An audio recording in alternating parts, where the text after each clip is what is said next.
Less Than 2000. The podcast. You hit play to record. There was a player that used to be like that back in the day, wasn't there? Cassette players. I mean, they were all like that. The dual deck record. You had to hit the record button and play at the same time. Both buttons in to get it to record. Do you remember trying to figure that out for the first time?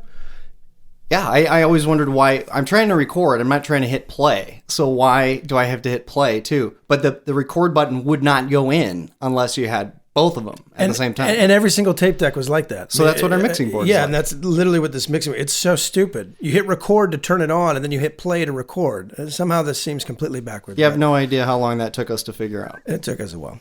Welcome, everyone, to the Less Than 2000s podcast. Thanks for joining us. This is the podcast for all things 80s and 90s, everything before the world went to hell around the year 2000.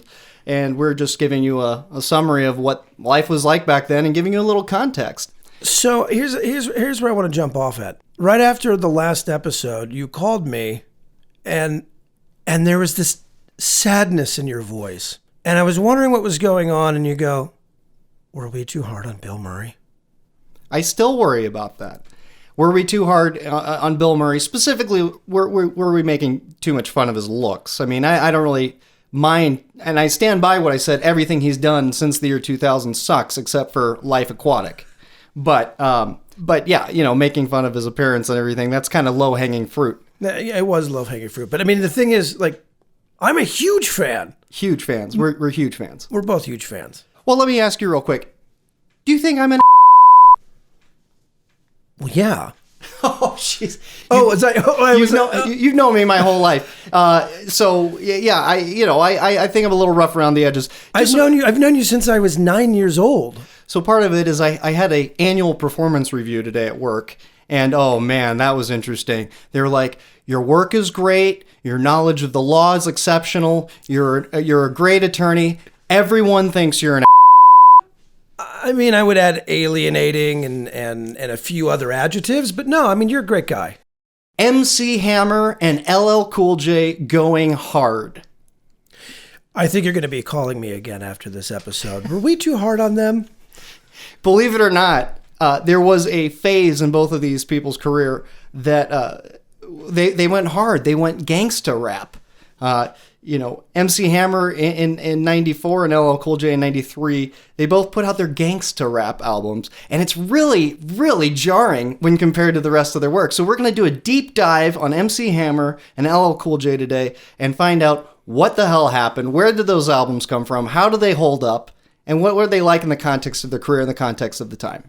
I have an idea. For today, why don't we start by you giving something positive about, say, MC Hammer? Well, first of all, MC Hammer's had a hell of a career. I mean, you would not believe, it cannot be understated how big MC Hammer was in the early 90s. Specifically 1990 with You Can't Touch This and the album Please Hammer Don't Hurt Him. For that album, as of 2001, sold 18 million copies. So you got to imagine, in the last 20 years, it maybe sold another 2 million. Who knows? There's developing worlds, there's people buying it again or whatever. Probably 20 million on one CD, one cassette tape, one CD. It can't be understated how successful he was. And I got to give the guy credit. He's reinvented himself year after year and still making music. Well, year after year until he went bankrupt, which was shortly after that. He lost like $200 million like by the time 95 hit or something like that. He didn't keep it going. He didn't keep it going. He got a little bit too big for his own good and got out of hand. A little? Do you know how many people that... You have to work really hard to lose $200 million. Well, did you ever see him live? Because that was had a lot to do with it. That big, his big posse, as he called it, entourage is what other people would call it. All of the hangers-on that he took care of, put on tour this huge, elaborate set. And in fact, as doing research for this, he actually had to cancel a tour halfway through it because it was costing too much money at the height of his career. So imagine... Where was his business manager during all this? Man. Like, the show is... MC, you're spending more money every single show than you're bringing in. And how does it go halfway through a tour without somebody putting a stop to this. And I can't believe somebody didn't say to him, like, look, man, this gravy train is not going to last forever. You have a very limited time that you can get away with this and be successful. And how successful he was, it can't be understated. I mean, 20 million records, just one.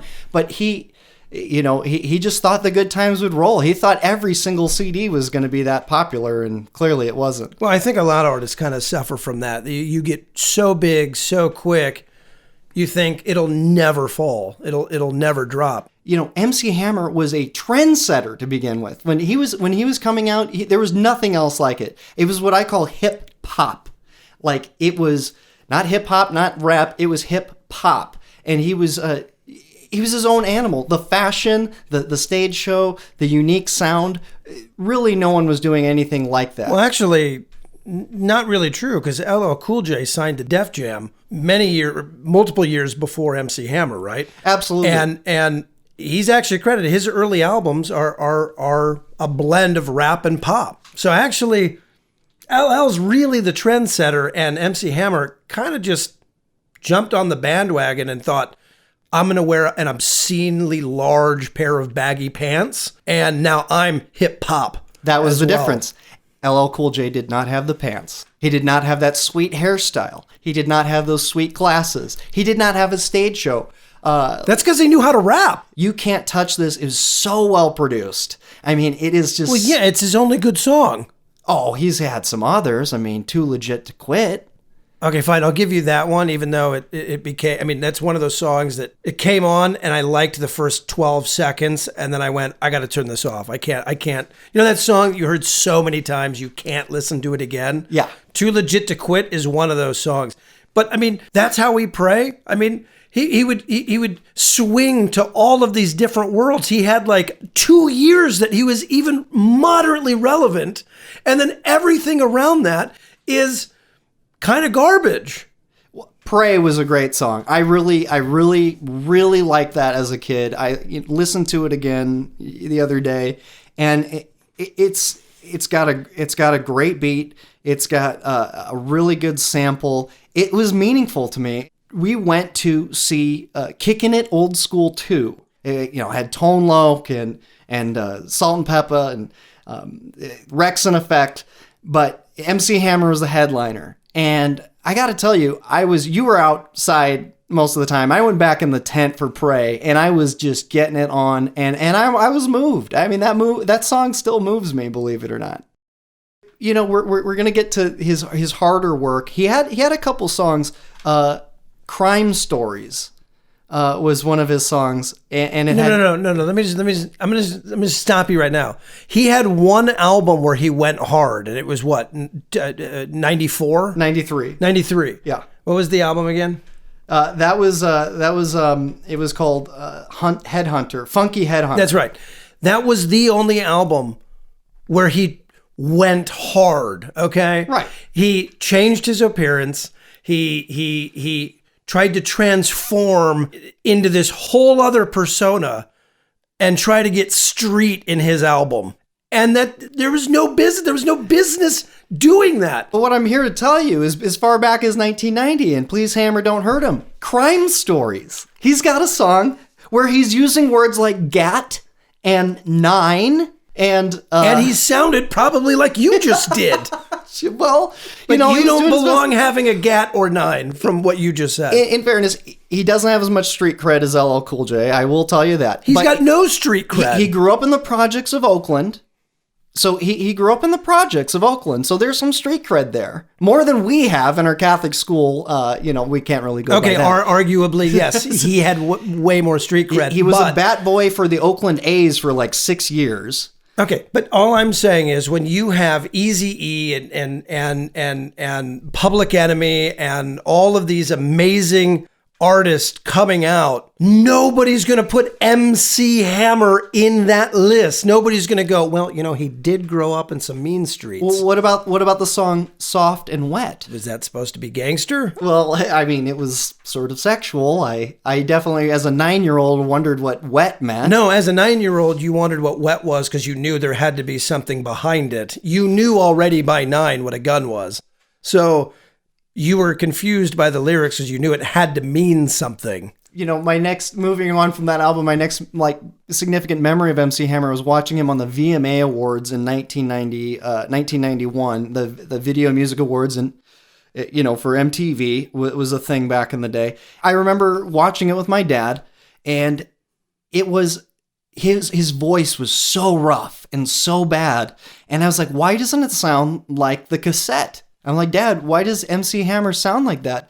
And I remember my dad saying, it's live. And that's when I was like, I realized that, I missed the album.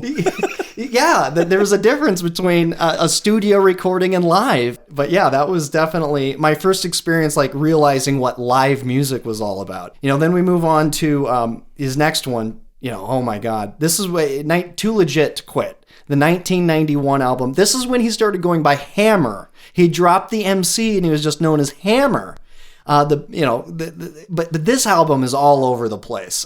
And then what does he follow that up with? Addams Family Groove. Yeah.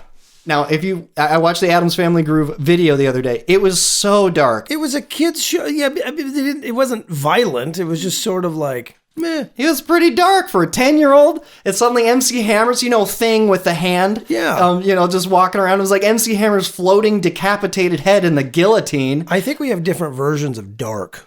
Well, like that was like fun. I was like, oh, look, it's like the Addams Family. It's just his head. Too Legit to Quit, 3 million albums. So think of that. How many people would kill to have a triple platinum album? But after 18 million?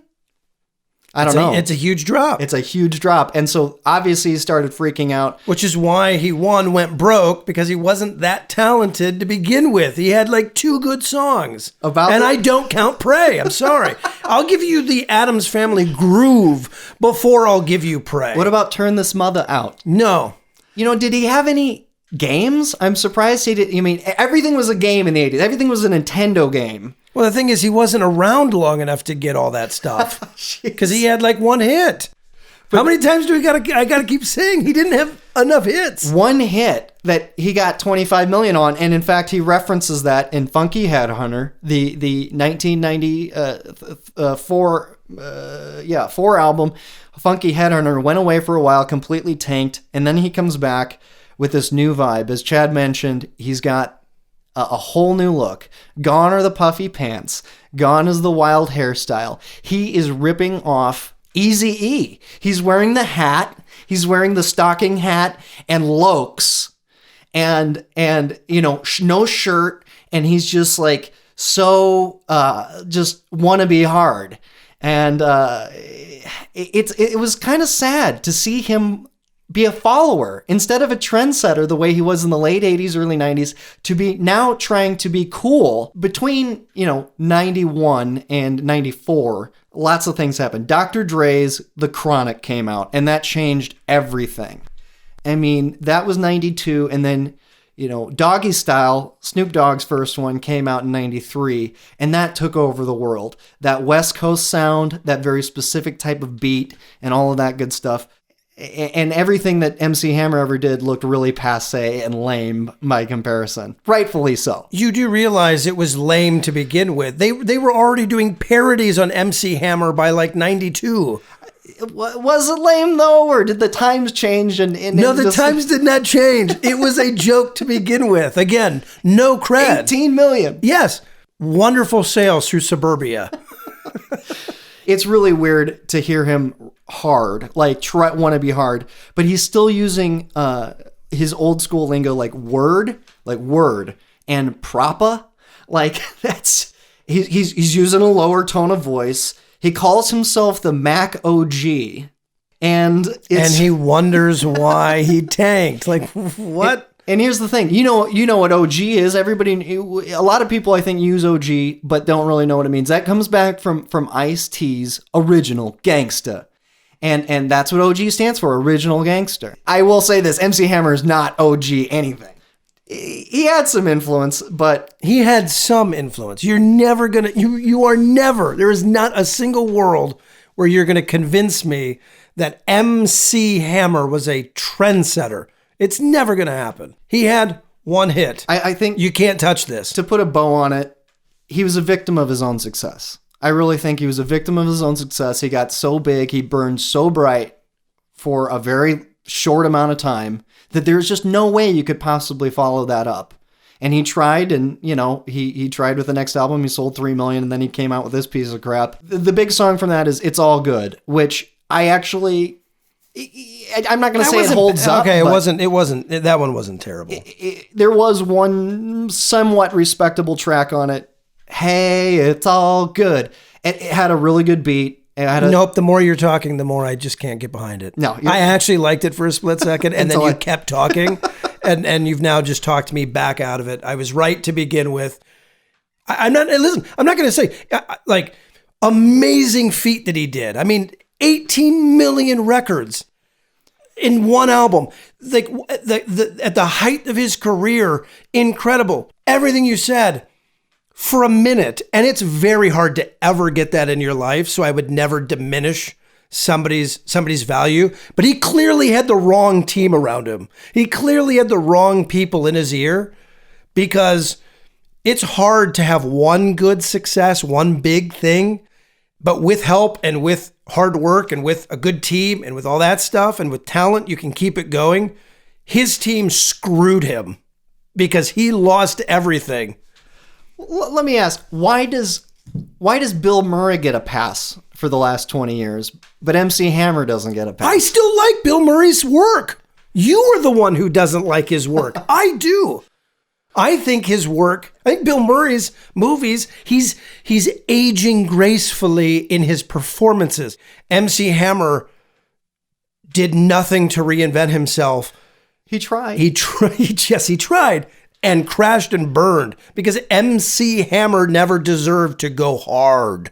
And that's it. End. Like, you're right. We're gonna move on to LL Cool J. I will. We gotta probably move this to like next week's episode or something. All right. Well, we covered MC Hammer today. I mean, we literally were able to deep dive into somehow this amount of time on MC Hammer when really, he had one hit. He put on a great performance in 2016. He got back to his roots. You can tell he's comfortable with who he is now, and I appreciate that. I wasn't trying to do anything that he's not. He played his old stuff. He seemed right at home. He didn't bust out the pants from the 80s or anything. He wore a do-rag and all that. He did wear a do-rag. But it was a good performance, and I admire him for still trying. I definitely do.